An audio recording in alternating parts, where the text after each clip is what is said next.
Welcome to a brand new episode brimming with insights from the world of maintenance and reliability.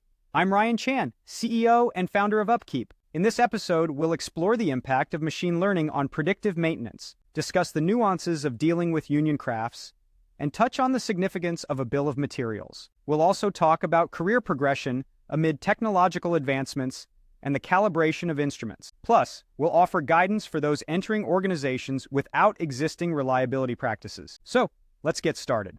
First up, let's talk about the real impact of machine learning and predictive maintenance. It's a hot topic, but what's the actual benefit?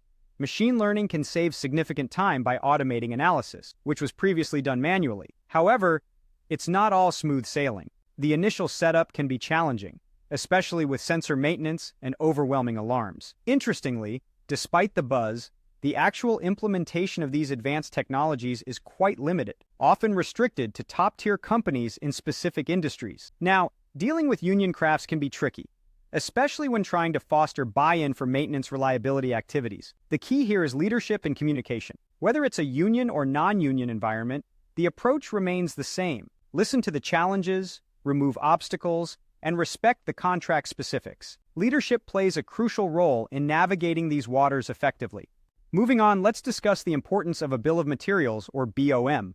This is crucial for efficient procurement and planning. Having a detailed BOM helps in quickly identifying necessary parts for maintenance tasks, which in turn supports effective planning and reduces downtime. We also tackled a great question about career progression in the face of automation and technological advancements. The advice here is to leverage the extensive experience of seasoned professionals in mentorship roles. This helps in retaining critical knowledge within the company and eases the transition for newer employees.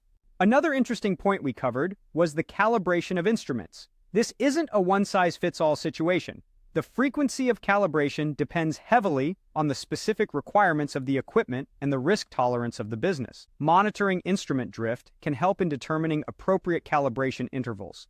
Lastly, for those starting in an organization with no existing reliability practices, the first step is to stabilize the current situation. Address the most immediate maintenance issues and establish basic maintenance practices before moving on to more advanced strategies like reliability-centered maintenance. Thank you for joining us today. We've discussed the impact of machine learning on predictive maintenance, the challenges of union crafts, the importance of a bill of materials, career progression amidst technological advancements, instrument calibration, and getting started in organizations without existing reliability practices. If you found this video helpful, please subscribe to our channel for more insights. For more information, visit our website at upkeep.com. Stay tuned for more expert insights in our upcoming episodes.